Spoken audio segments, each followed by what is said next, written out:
It's a sad day. I can't believe they've gone and nerfed my Topaz Shards. I'm absolutely feckin' gutted. My constant state of invulnerability is gone. Hey, what's up you beautiful feckers? How you all doing? Honestly, it was expected. This was a very, very expected fix or change, but it is a setup that I've been using a lot since the Whispers on the Wall update. I have a lot of Topaz Shards. Originally, I had them for Corvex to see how good he would be with them equipped on him, but after finding the shield regen setup, I completely switched them off him. And I will admit that the Topaz Shard shield regeneration from these shards was absolutely busted.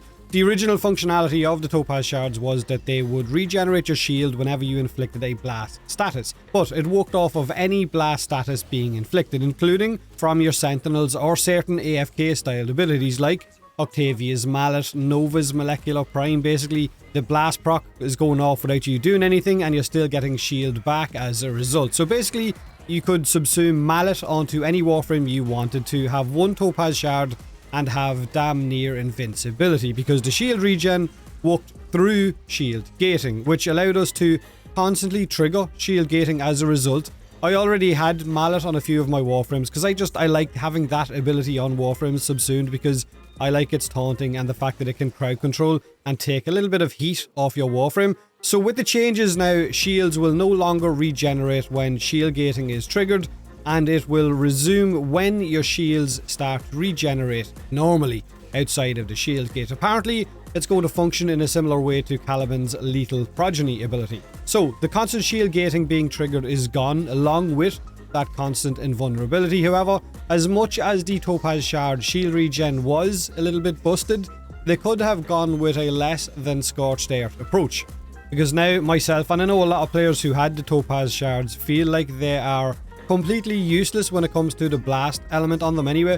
They could have removed the interaction from Sentinels triggering it, or removed the interaction from Mallet, or even Molecular Prime could have been a different approach, so as they didn't trigger the shield regen, that it had to be from your weapons. But now it feels like shield regen off blast damage, which is a bad status effect to begin with.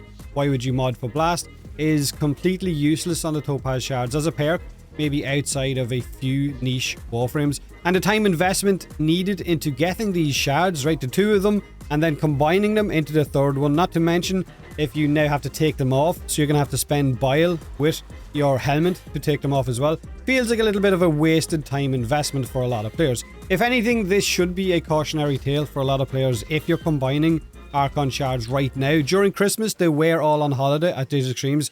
Now they're back, now they're aware of everything that was really powerful. So maybe green shards on Sauron, which are absolutely insane right now, or the violet shards on Kalervo and the new melee arcane influence, are all things that they might be looking at and might need a larger update in order for them to tinker with it. So maybe the Echoes update that is said to be coming later this month could be where you will see all of those being changed, and maybe they'll revisit the Topaz Shards again in that main update, who knows. Maybe it was just something deeper in the code on a hotfix, couldn't fine tune it, but we'll see.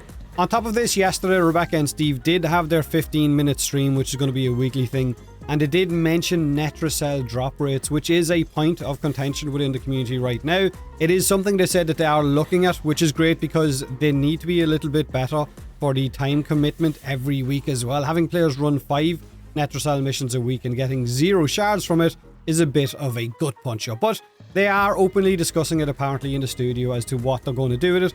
Gauss Prime is apparently having their reveal maybe today, and he is set for release on the 17th of this month. There is going to be apparently a dev stream at the end of the month as well, which will give us more information about what's on its way. But that's pretty much it. Topaz Shards have been fixed. I'm not going to say nerfed because they have been fixed. Have a great day, have a great week, and as always, thanks for watching.